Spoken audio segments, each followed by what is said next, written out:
Hear me, Odin, all father of the gods. Overcoming overthinking. Ephesians chapter 6, verses 14 through 16. Stand, therefore, having your loins girt about with truth, and having on the breastplate of righteousness, and your feet shod with the preparation of the gospel of peace. Above all, taking the shield of faith, wherewith ye shall be able to quench all the fiery darts of the wicked. The Bible is expressly clear. Our enemy, the devil, cannot possess a believer. However, he and his evil, unclean spirits can exert their influence over a believer. Satan can constantly throw fiery darts to an individual. You need to understand that your head is constantly bombarded by thoughts. Thoughts, thoughts, thoughts. And if you are not careful, you will start believing these thoughts over the Word of God. And this is something you need to understand. Thoughts come and go. Your thoughts and ideas change on a daily basis, but the Word of God is unchanging. There is a problem a lot of saints battle with. You are not how you feel on a particular day. You are what God says you are. Thoughts, thoughts, thoughts. There are some people who attempt to paint the picture that they are perfectly perfect and holy. But if we were to be honest, each and every one of us would not want every single one of the thoughts that crosses our minds to be broadcasted to the world. The Bible instructs us on how to deal with thoughts that crop their heads up in our mind. 2 Corinthians chapter 10, verse 5. Casting down arguments and every high thing that exalts itself against the knowledge of God, bringing every thought into captivity to the obedience of Christ. There is a battle in your mind. For instance, thoughts of condemnation. There are born-again children of God who are plagued with the thoughts of condemnation. Every situation that happens, they overthink and meditate on the worst scenario. For instance, if they commit a sin and they confess and repent for their sin, they are still having at the back of their minds thoughts of condemnation. Quote, God hasn't really forgiven you. God is still angry at you. You are no longer going to heaven. You are no longer a child of God, end quote. And they listen to these thoughts of condemnation rather than the Word of God. 1 John chapter 1, verse 9.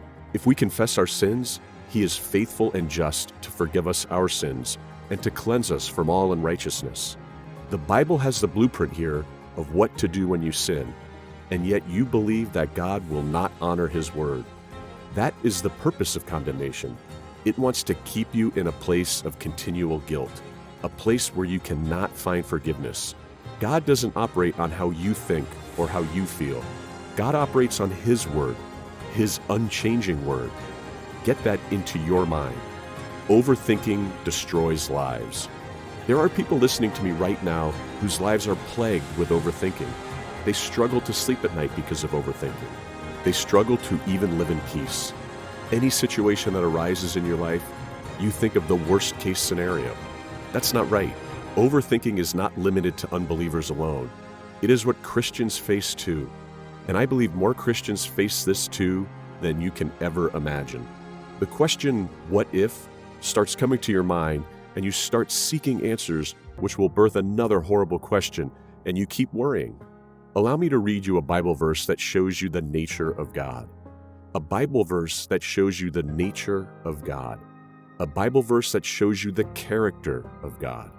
Although Jeremiah spoke these words to Jews who had been living under the domination of the Egyptian and then Babylonian empires, before eventually being carried into exile from Jerusalem to Babylon, we get an insight to the character of God towards His people. Jeremiah chapter 29, verse 11. For I know the plans I have for you, declares the Lord. Plans to prosper you and not to harm you. Plans to give you hope and a future. Sure enough, God has a plan for your life. Yes, He does. This is a biblical theme that we see. We see the hand of the Lord in people's lives. We even see that when people do things towards you that are negative, God has the ability and the power to turn those negative things for our good. Why are you overthinking? God is not going to leave you high and dry. God is not going to abandon you in the wilderness. God is not going to forsake you. What are you overthinking about? If you are indeed a child of God, we know one thing for sure. You have a happy ending, and that ending is eternity with your Father. Why are you overthinking? God is not in the business of harming you. God is not in the business of trying to hurt you. He watches over you and guides you through life. We need to recognize that overthinking and anxiety is something the devil wants for you in your life. He wants to take your attention from God. Our challenge is that we tend to look at the problems and situations that are directly in front of us, and we fail to see the hand of the devil planting the what-if thoughts. This is the secret of victory, realizing that it is the devil and not the circumstances. We must realize that it is the devil who is trying to get us in this state of overthinking. The reason why I am so sure that overthinking is not of God is because of the fear attached to overthinking. No one overthinks and then feels renewed and empowered. No, people tend to overthink and then they feel fearful and apprehensive.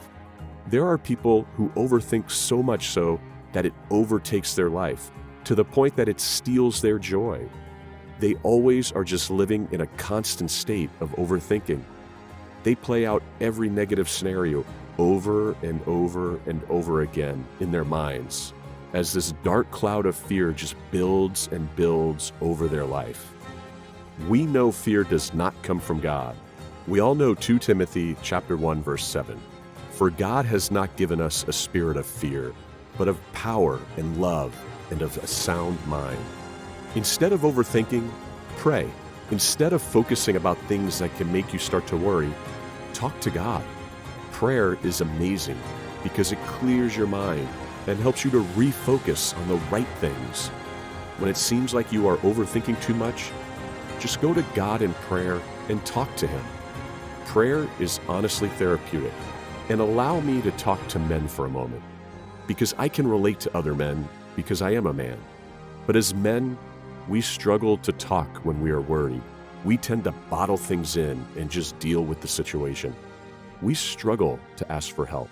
We struggle to even show signs of weakness. But one thing that I have found to help me in life is prayer. It is better than any therapy to be able to go on your knees to your Maker and be vulnerable to your Lord, thy God. 1 Peter chapter 5, verse 7, casting all your cares, all your anxieties, all your worries, and all your concerns once and for all on Him, for He cares about you with deepest affection and watches over you very carefully. We can cast all our cares onto Him. He cares. Cast them all onto Him. He cares. And so as soon as the thought, quote, what if this happens, comes, just stop yourself and talk to your Father in heaven. As soon as different unhealthy scenarios come into your mind, just stop yourself and talk to your Father in heaven. Secondly, read the Word of God. God will always talk to us while reading His Word. Instead of allowing overthinking to get the best of you, you can read the Word of God. There is a power in the Word of God that can soothe your soul. The Bible has the answer to every single problem you will face in life. Every question you have, the answer is in this book. The reason overthinking comes is that we try to predict the future. We think we can analyze the future by thinking our way through. When we try to predict the future, it brings questions that we seek to answer by thinking again. Instead of trying to predict the future, we can trust God and He will make all things great. Romans chapter 8, verse 28. And we know that all things work together for good to them that love God, to them who are called according to His purpose. You may not know the future, but you know who holds the future. God knows the future. Leave it in His hands. Listen to me. I do not know what you are going through. I do not know what you are overthinking. I don't know how bad it looks. But one thing I do know is that you have a God that sits high and looks low. But one thing I do know is that you have a Father in heaven. And like the psalmist says, like a father pitieth his children, so the Lord pitieth them that fear Him. Instead of trying to predict the future, we can trust in the God who holds your future.